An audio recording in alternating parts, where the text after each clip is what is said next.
Hello दोस्तों, कैसे हैं आप सब। आज की हमारी कहानी है बहू का दर्द। अगर आपको कहानी अच्छी लगे तो चैनल को लाइक शेयर और सब्सक्राइब करना ना भूलें।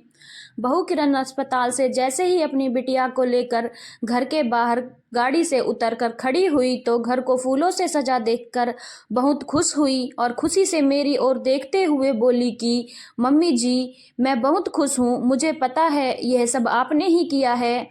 अरे, पहली बार मेरी पोती घर में कदम रख रही है तो इतना स्वागत तो बनता ही है, सुमन बोली और पोती को गोद में लेकर बहू किरण को उसके कमरे तक पहुंचा आई। किरण सुमन के गले लगकर बोली, मम्मी जी थैंक यू जो आपने इतना सब किया।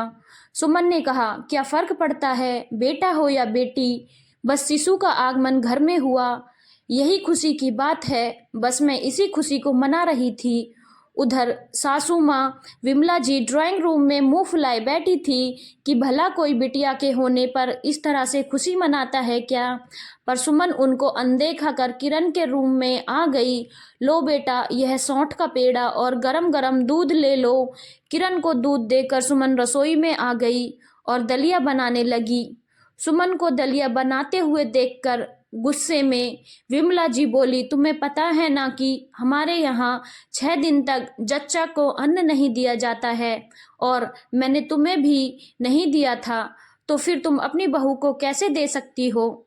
उनकी बातों को अनसुना कर सुमन दलिया बनाने में लगी रही। तभी सुमन के पति रमेश जी बोले कि तुमने सुना नहीं कि माँ ने क्या कहा है, फिर भी तुम यह कर रही हो। हाँ, मैंने सुन लिया है माँ जी की बातों पर।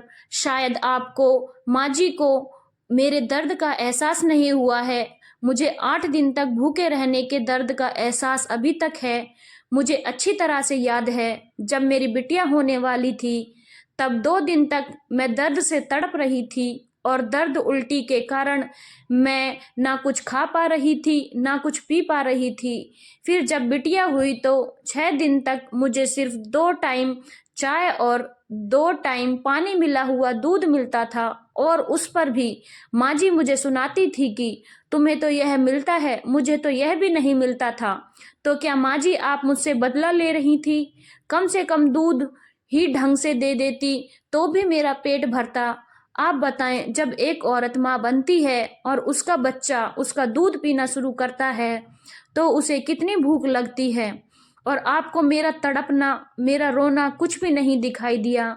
मेरी माँ ने तो हॉस्पिटल में कहा भी था कि खाना ना सही ब्रेड और बिस्किट तो दे ही सकते हैं, पर पति महोदय आपने तुरंत मना कर दिया कि ब्रेड और बिस्किट में भी अन्न पड़ा है।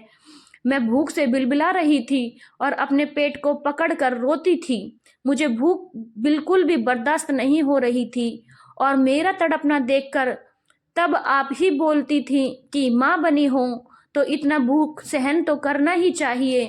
क्यों क्यों, आखिर क्यों इतना सहन।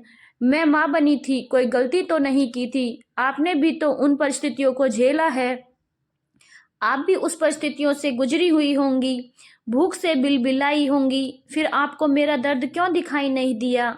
पर मुझे उस दर्द का अच्छी तरह से एहसास है और मैं जो मेरे साथ हुआ वह मैं अपनी बहू के साथ नहीं होने दूंगी।